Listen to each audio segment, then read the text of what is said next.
ओम श्री साई राम। नमस्कार भैया बहनों, मैं नकुल आचार्य जी आज पढ़ाने जा रहा हूँ कक्षा 10 क्षितिज भाग 2 के अंतर्गत पाठ सूर्य के पद को, जो एनसीईआरटी और सीबीएसई पाठ्यक्रम में महत्वपूर्ण है और अभी से लेकर के एनुअल परीक्षा में भी ये महत्वपूर्ण स्थान रखता है। यूट्यूब के इस भाग में सूर्य के पद का पहला और दूसरा भाग का सरलार्थ, भावार्थ और प्रश्न उत्तर कुछ समझेंगे। तो छात्रों, सबसे पहले वाचन को सुने। उद्धव तुम हो अति बड़भागी, अपरस रहत स्नेह तागाते, नाहिन मन अनुरागी। पूरन पात रहत जल भीतर, तारस देह न दागी। जेव जल माह तेल के गागरी, बूंद न ताको लागी। प्रीति नदी में पाँव न परयो, दृष्टि न रूप प्रागी। सूरदास अबला हम भोरी, गूर चांटी जो पागी। तो बच्चों याद रखिएगा, ये सूरदास के प्रसिद्ध काव्य सूर सागर के अंतर्गत भ्रमर गीत से लिया गया है। उसी भ्रमर गीत से लिया गया है जहाँ उद्धव वृंदावन गोकुल को छोड़ करके मथुरा जब चले आते हैं और आने के बाद पुनः वह गोकुल वृंदावन जाते नहीं हैं। वहाँ गोपियाँ उनके वियोग में बड़ी ही कष्ट को झेलती है, बड़े आशा में प्रतीक्षा में रहती है, शायद कभी कोई पत्र कोई चिट्ठी श्री कृष्ण का मिल जाए, इसी आशा में है। तो इस पहला पद का जो कुछ सारांश है इस प्रकार से है। सूर्य के पदों में श्री कृष्ण के प्रति गहरा अनुराग प्रकट हुआ है। कृष्ण वृंदावन छोड़कर मथुरा चले गए हैं। गोपियां उनके वियोग में व्याकुल है। वे कृष्ण के मित्र उद्धव को प्रेम भरा उलाहना देती है। कभी कभी वे व्यंग करने लगती है। पहले पद में गोपियां उद्धव से कहती है कि तुम बड़े सौभाग्यशाली हो। छात्रों याद रखिएगा, इस पहले पद में गोपियां उद्धव से व्यंग्यार्थ शब्दों का प्रयोग करती है। यह बड़भागी में भी निहित है। जो बड़भागी शब्द है इसमें व्यंग्यार्थ निहित है, अर्थात मजाक के तौर पर उसे भाग्यशाली और सौभाग्यशाली कह करके भाग्यहीन होने के बात को कहती है। जो प्रेम के चक्कर में नहीं पड़े, तुमने कभी श्री कृष्ण के प्रेम का स्वाद नहीं चखा है। ये तो ही हमें मूर्खा है जो उनके प्रेम में ऐसे लिपट गई है जैसे गुड़ से चींटियां लिपट जाती है। आप एक एक करके शब्दों का भी अर्थ को समझिएगा, शब्दार्थ को समझ लीजिएगा। बड़भागी माने भाग्यशाली, अपरस अछूता, अलिप्त दूर। तागा का अर्थ होता है धागा या बंधन। नाहिन का अर्थ होता है नहीं। अनुरागी मतलब होता है प्रेम में डूबा हुआ। पूरन पात कमल का पत्ता। देह मने शरीर। दागी का अर्थ होता है दाग या धब्बा। महा मने में। ताको मने उसको। प्रीति मने प्रेम। पाँव का अर्थ होता है पाँव। बोरयु डुबाया। परागी मने मुग्ध हुई या मोहित हुई। अबला नारी। भोरी मने भोली भाली। गुर का अर्थ होता है गुड़। शब्द ब्रज भाषा में गुर का यहाँ अर्थ होता है गुड़। चांटी चींटी। पागी मने पगी हुई, लिपटी हुई। तो बच्चों अब इसका हम लोग अर्थ को समझेंगे। उद्धव तुम हो अति बड़भागी। हे उद्धव तुम बहुत ही भाग्यशाली हो, सौभाग्यशाली हो। इसमें व्यंग्यार्थ है, अर्थात हे उद्धव तुम बहुत ही भाग्यहीन हो। क्यों भाग्यहीन हो? क्योंकि श्री कृष्ण के साथ रात दिन रहते हुए भी श्री कृष्ण के रंग में रंगे नहीं, उसके प्रेम में डूबे नहीं, इसलिए तुम क्या हो? भाग्यहीन हो। अपरस रहत स्नेह तागाते, अर्थात तुम हमेशा प्रेम रूपी बंधन से दूर रहे हो। अपरस का अर्थ हुआ अछूता, अलिप्त। तुम प्रेम से अलिप्त रहे, अछूता रहे। नाहिन मन अनुरागी, तुम्हारा मन कभी कृष्ण के प्रेम में डूबा नहीं। पूरन पात रहत जल भीतर, तारस दे न तागी। जिस प्रकार से कमल के पत्ता जल में हमेशा रहता है, उसमें किसी प्रकार का दाग धब्बा नहीं लगता। ज्यों जल महा तेल की गागरी, बूंद न ताको लागी। जिस प्रकार से तेल लगा हुआ मटकी में पानी की एक बूंद भी नहीं ठहरता, उसी प्रकार से तुम भी सो श्री कृष्ण के साथ रहते हुए भी उसके रंग में एक भी अंश तुम्हारा नहीं है श्री कृष्ण के प्रति, और आशा यह है कि तुमने कृष्ण के संग रह करके भी कभी उससे प्रेम नहीं किया। जिस प्रकार जल की मटकी में तेल की बूंद रहती है, वो जल में रहकर भी अपने ऊपर जल का प्रभाव नहीं आने देती, उसी प्रकार तुम भी कृष्ण के संग रहकर उससे अछूते रहे हो। तुमने कभी उसके प्रेम को अपने मन में नहीं आने दिया। अगला है, प्रीति नदी में पाँव न प्रयो दृष्टि न रूप प्रागी। प्रीति रूपी नदी में पैर को कभी रखे नहीं। यहाँ उपमा अलंकार है, इसमें देखिएगा कि प्रीति नदी जो है, प्रीति नदी में पैर को न कभी रखे और दृष्टि न कुप्रागी। तुमने अर्थात यही अच्छा किया कि तुमने कभी प्रेम की नदी में पाँव को नहीं रखा, न ही तुम्हारी दृष्टि श्री कृष्ण के रूप सौंदर्य पर मुग्ध हुई। ये तो सूरदास जी कहते हैं, आ बला हम भोरी गुड़ चाटी जो पागी।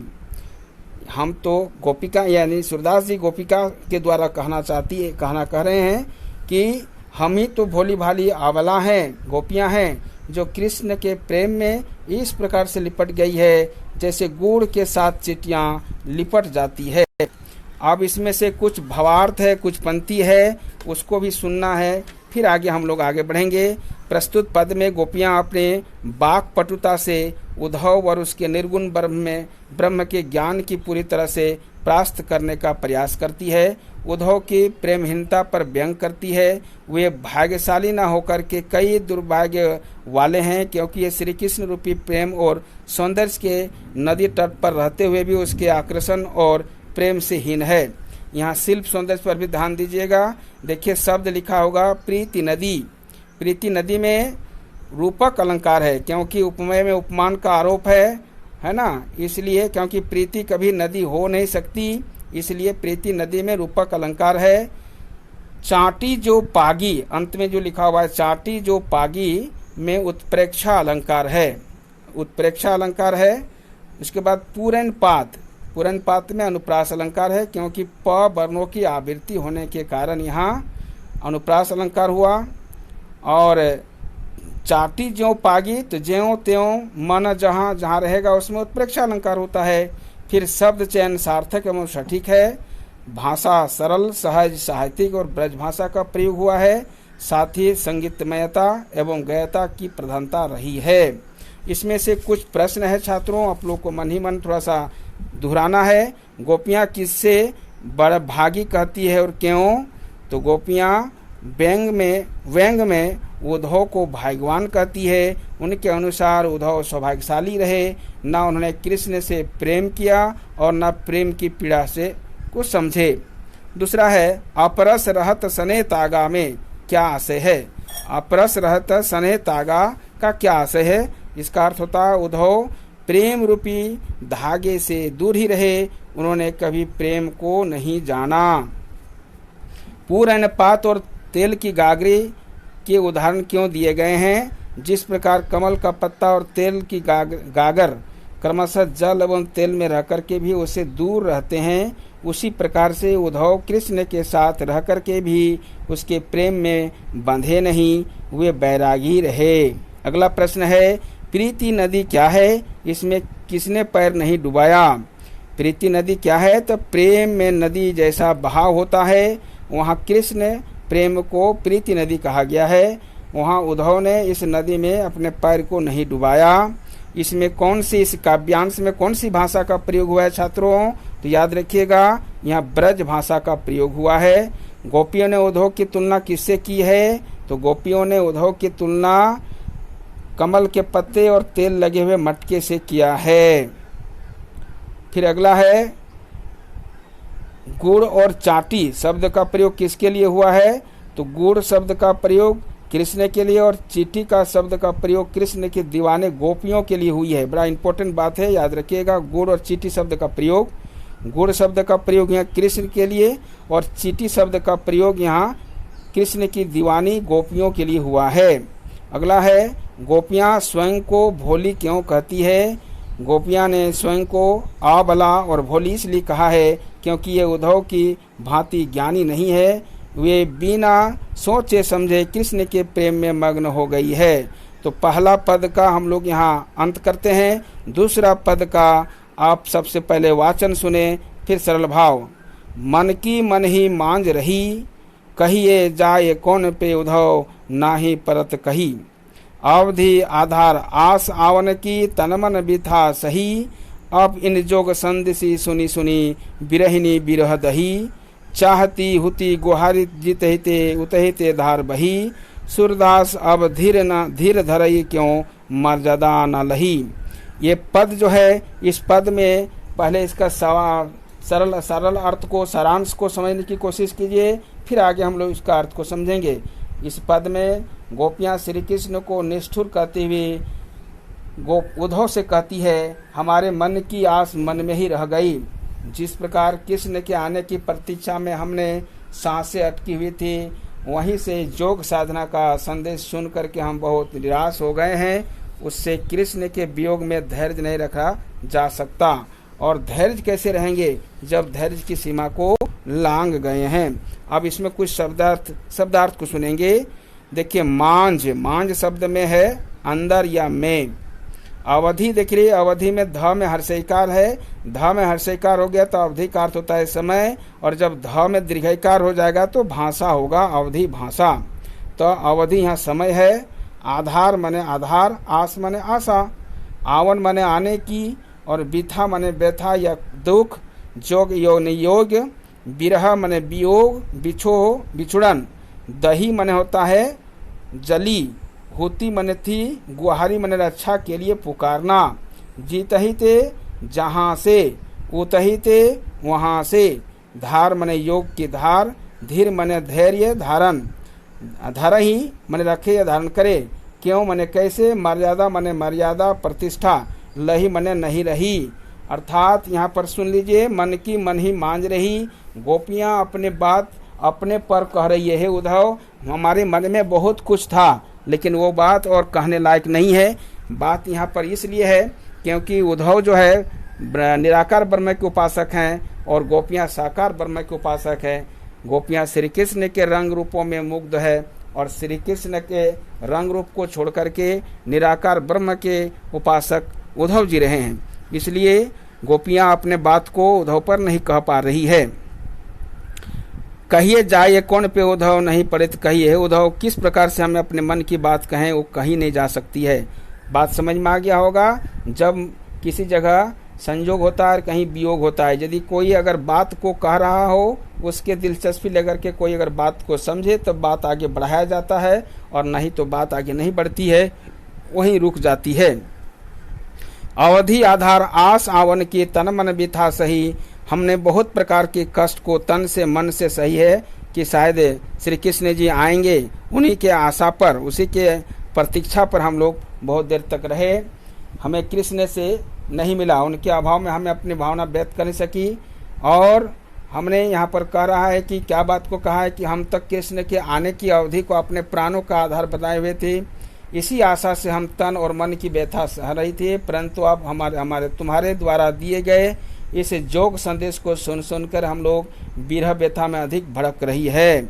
अब इन जोग संदेशी सुनी सुनी बिरही बिरह दही, तुम्हारी इस जोग की बात को सुन करके और हमारी बिरह व्यथा और अधिक भड़क उठी है। चाहती होती गुहारी ते जीते ते उतहे धार बही।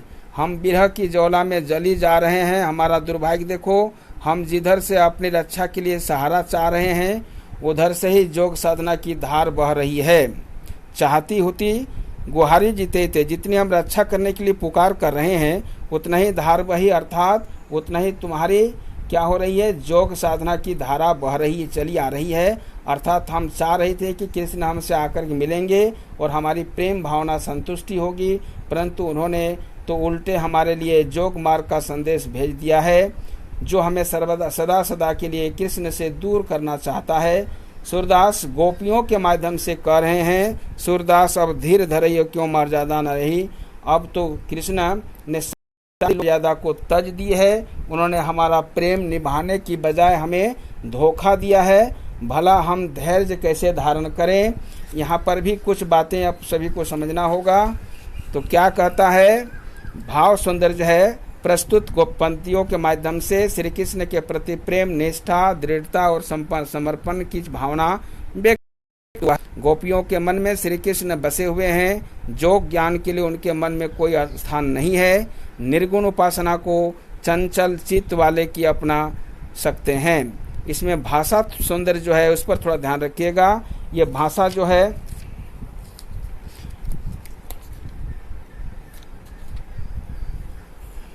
भाषा यहाँ पर आप लोग देखिए, सरल भाषा, सहज आकर्षण और ब्रज भाषा का प्रयोग हुआ है। लय, तुकबंदी एवं गयता की सुंदरता का समावेश हुआ है और शब्द चयन सार्थक एवं सटीक है। श्री कृष्ण के प्रति गोपियों के अनन्य भाव व्यक्त हुआ है। और इस पद में कवि ने बताया है कि जब श्री कृष्ण गोपियाँ के लिए उद्धव के द्वारा योग ज्ञान को धारण करने का संदेश भेजते हैं तो गोपियाँ का धैर्य टूट जाता है। वे कहती है कि जब श्री कृष्ण ने हमें गोपियों के पास योग साधना भेज करके स्वयं मर्यादा का पालन नहीं किया तो हम धैर्य क्यों धारण करें। यहाँ भी श्री कृष्ण के प्रति गोपियों का अनन्य भाव व्यक्त हुआ है। श्रृंगार के वियोग पक्ष का चित्रण हुआ है। पुनि पुनि शब्द में पुनरुक्ति प्रकाश अलंकार है। एक शब्द जब बार बार आता है वहाँ पुनरुक्ति प्रकाश अलंकार होता है। और साथ में पद में अनुप्रास अलंकार की छटा दर्शनीय है, क्योंकि सूरदास जी वात्सल्य और श्रृंगार रस के महान कवि कहे जाते हैं, जो अर्थशास्त्र के कवियों में श्रेष्ठ रहे हैं। दूसरे पद से संबंधित कुछ प्रश्न उत्तर है भैया बहनों, ध्यान रखेंगे। इसमें पद है, किसके मन की बात मन में रह गई और क्यों। उत्तर होगा, गोपियों के मन की प्रेम भावना अधूरी रह गई, क्योंकि कृष्ण गोपियों को ब्रज में अकेला छोड़कर मथुरा चले गए। उन्होंने गोपियों से मिलने आने की बजाय उन्हें योग संदेश भेज दिया, इसलिए गोपियां की प्रेम भावना कुंठित हो गई। वे कृष्ण के सामने अपना प्रेम प्रकट नहीं कर सके। अगला प्रश्न है, गोपियां क्या व्यथा सह रही थी और किसके बल पर सह रही थी। उत्तर होगा, गोपियां कृष्ण के वियोग की व्यथा सह रही थी। वे यह सोचकर व्यथा सह रही थी कि शायद समय बाद कृष्ण जी आकर के अवश्य ब्रज लौट आएंगे और उसका मिलन होगा। गोपियों की विरहाग्नि और भी अधिक दग्ध क्यों हो गई। जब गोपियां ने उद्धव द्वारा योग संदेश सुना तो ये जाना कि यह संदेश कृष्ण ने भेजा है, तो उनकी विरह व्यथा और अधिक भड़क गई। यह संदेश उनकी आशा के विपरीत था, इससे कृष्ण मिलन की आशा पर मंद पड़ गई, इस कारण उनकी विरह व्यथा बढ़ गई। अब अगला प्रश्न है, इन पंक्तियों में कृष्ण से यानी अनुप्रास अलंकार की कोई उदाहरण। तो बहुत सा उदाहरण है, प्रत्येक पंक्ति में प्राय प्राय उदाहरण है। इसमें देखिए, धीर धरई में ध अक्षरों की आवृत्ति होने के कारण अनुप्रास अलंकार है। दूसरे जगह और देखिए, बिरहिनी बिरह में ब अक्षरों की आवृत्ति होने के कारण, वर्णों की आवृत्ति होने के कारण अनुप्रास अलंकार है। अगला प्रश्न है, गोपियों को रक्षा की उम्मीद कहाँ से थी पर उन्हें क्या मिला। उत्तर होगा, गोपियाँ कहती है, बिरह की मारी इन गोपियाँ कृष्ण की ओर टकटकी लगाए बैठी थी। वे आकर के हमें विरह ज्वाला से मुक्त करेंगे, हमारी रक्षा करेंगे, परंतु हुआ उल्टा। उन्होंने योग साधना की धारा बहा दी और हमारी चैन छीन ली। अब यहाँ देखें, चाहती हुती गुहारी जितहिते उतहिते धार बही। जितनी वो रक्षा करने की पुकार करती है उतना ही ब्रह्म ज्ञान की धारा जैसे कि उसको और बहा दिया था। अगला एक प्रश्न और है, गोपियाँ अपने मन में कौन सी बातें रखी हुई है। आप सभी को पता होगा, गोपियाँ श्री कृष्ण से मिलना चाहती है, वे इस चाह को मन में रखी हुई है। उद्धव का योग संदेश सुनकर गोपियाँ विरह की आग में क्यों जलने लगी। गोपियाँ कृष्ण से तुरंत मिलना चाहती थी। जब उद्धव ने उन्हें मिलने की बजाय वैराग्य का संदेश देना शुरू कर दिया तो उनकी विरह अग्नि और अधिक प्रज्वलित हो उठी। एक प्रश्न अंतिम, मर्यादा न लही के माध्यम से गोपियाँ उद्धव से किस मर्यादा की बात कर रही है। उत्तर होगा, प्रेम की मर्यादा की बात, उसे निभाया जाए, परंतु कृष्ण ने उसे प्रेम तो किया नहीं परंतु निभाया भी नहीं। अर्थात कृष्ण ने उससे प्रेम तो किया परंतु उसको निभाया नहीं। धन्यवाद। इसके